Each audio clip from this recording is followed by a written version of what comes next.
So I'm coming to you from the Reef Beach Resort on Mactan Island.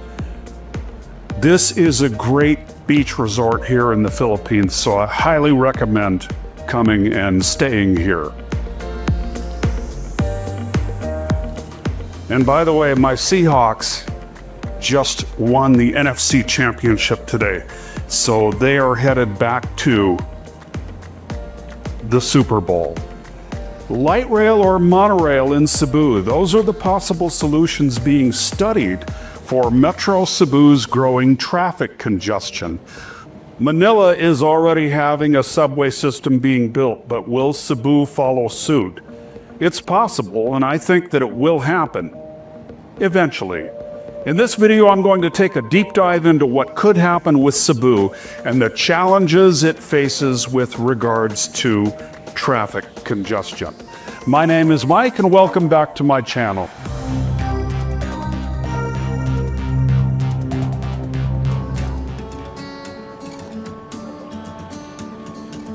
So before we get into what could happen in Metro Cebu, let's take a look at what's going on in Manila. Manila is often ranked among the most congested cities on Earth. Millions of commuters spend hours each day stuck in traffic, turning short trips into exhausting daily battles. For decades, the lack of an efficient, interconnected mass transit system has slowed economic growth, hurt productivity, and drained quality of life. But today, Metro Manila is undergoing its most ambitious transformation in history with regards to getting around. At the center of this transformation is the Metro Manila Subway Project. This will be the Philippines' first underground railway system stretching over 30 kilometers from Valenzuela in the north to Ninoy Aquino International Airport and eventually Cavite in the south. Funded largely through Japanese official development assistance, the subway is designed to carry more than 500,000 passengers per day, dramatically cutting travel times across the capital.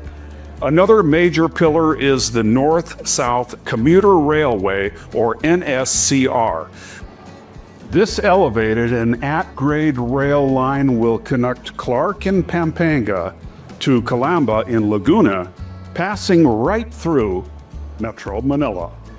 Once completed, commuters who currently endure 3 to 4 hour bus rides could travel the same distance in about 1 hour.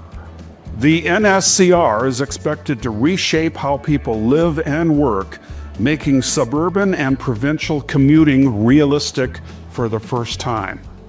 Existing rail lines are also being expanded. LRT-1 has already been extended south into Cavite, bringing rail access to rapidly growing residential areas.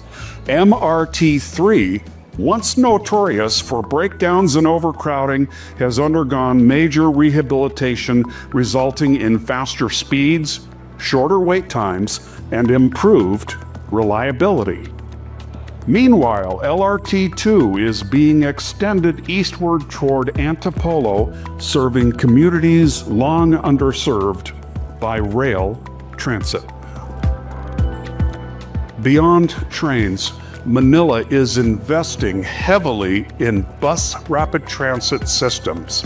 The EDSA busway is the most prominent example, using dedicated lanes to move hundreds of thousands of passengers daily. Additional BRT corridors are planned along Quezon Avenue and other major routes, providing faster and more affordable options for commuters who rely on buses. The promise of these mass transit projects goes beyond traffic relief. Urban planners expect reduced air pollution, lower fuel consumption, and more walkable, transit-oriented communities. Businesses benefit from improved logistics and workforce mobility, while other Filipinos gain back precious hours of their lives. However, challenges remain. Delays, right-of-way issues, funding concerns, and coordination between government agencies continue to test progress. Critics also warn that without proper urban planning and maintenance, the benefits could fall short of expectations. Still, taken together, Manila's mass transit projects represent a once-in-a-generation opportunity. If completed and managed effectively, they could redefine how one of Asia's largest megacities moves, works, and lives. The question now isn't whether Manila needs mass transit, but whether it can finally deliver it. Cebu is one of the fastest growing metropolitan areas in the Philippines. With rapid population growth, increased tourism, and booming business districts, traffic congestion has become a daily concern for commuters. Roads, once considered manageable, are now congested for hours. Private vehicles, jeepneys, and buses crowd the highways, slowing economic activity and hurting quality of life for residents. The local government and national agencies have recognized that traditional road widening won't solve the problem. And this is where mass transit comes into play. Why mass transit matters. Mass transit systems like rail networks dramatically change urban mobility. They move large numbers of people quickly and reliably, reduce the reliance on private cars, lower pollution, and create opportunities for transit-oriented development. These are neighborhoods built around stations where businesses and homes cluster, boosting accessibility and local economies. For Cebu, proposing a mass transit solution isn't just about convenience. It's about preparing the city for future growth, tourism influxes, and global competitiveness. What is light rail transit, or LRT? This is a rail system that typically runs on elevated tracks, sometimes at street level, and often serves large portions of a city with frequent stops. In Cebu, several proposals have been floated for an LRT system that would serve as the main backbone of a mass transit network. One plan includes elevated lines connecting areas like Mandaue City, Cebu City, and Mactan Island, with some even featuring underground sections in the city's core. Characteristics of LRT: high passenger capacity, suitable for dense urban corridors, faster speeds, and frequent service. They can be partially elevated or partially underground.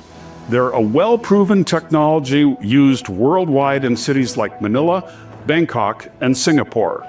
An LRT system could run major routes from the northern to the southern parts of Metro Cebu, and even link Mactan Cebu International Airport, forming the mass transit backbone of the entire metropolis. Let's look at pros and cons. Pros of light rail are high capacity, great for peak rush hours. Scalable network, can add lines and extensions. Excellent long-term urban mobility solution. Cons of light rail: it's costly to build, especially with underground sections. Longer construction timelines, often several years or more, may require significant infrastructure alteration for stations and tracks. Now let's look at monorail, a system where trains run on a single elevated track, often on beams above ground. Monorails are known for sleek designs and smaller footprints in tight urban spaces.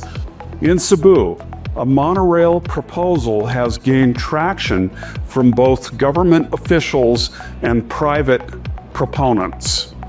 This includes a system envisioned with two main lines, a central loop through the city, and an airport link to Mactan using elevated monorail technology. Supporters say monorail could be faster and cheaper to build than light rail, especially when roads are narrow. The elevated structure can be constructed with less impact on existing infrastructure and might be completed more quickly. Now let's look at the pros and cons of building a monorail in Cebu. Pros: smaller footprint, minimal use of road space below, lower initial construction costs compared with LRT. Visual appeal, modern and clean design, can be implemented relatively quickly. Okay, now let's look at the cons. Limited expansion capability compared to LRT networks. Typically lower capacity than traditional LRT systems, not as widely adopted globally, and fewer off-shelf solutions. So here's what's being discussed regarding mass transit in Cebu. The Department of Transportation and local government partners have been studying several mass transit options for Cebu. This includes not just monorail and light rail, but also bus rapid transit, BRT, point-to-point, P2P bus networks, and intelligent transportation systems. While BRT projects are already underway, delays and logistical challenges have surfaced, making the case for rail more pressing. Monorail has been championed by some officials and private groups as a low-cost, effective backbone for the Integrated Intermodal Transit System, IITS.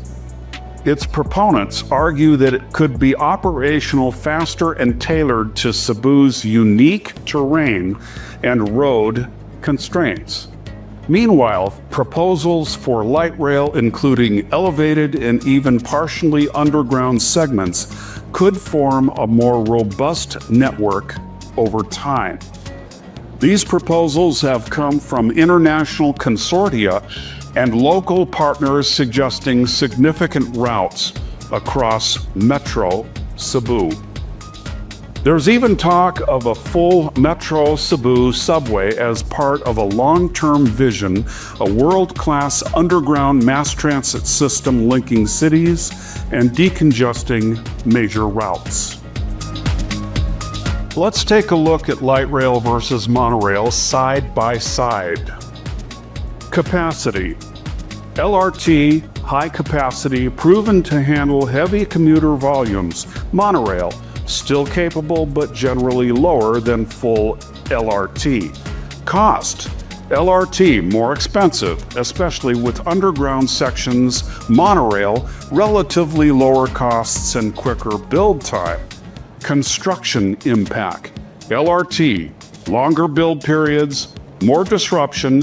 Monorail, faster builds and less interference with existing roads. Future expansion. LRT offers wider network growth potential.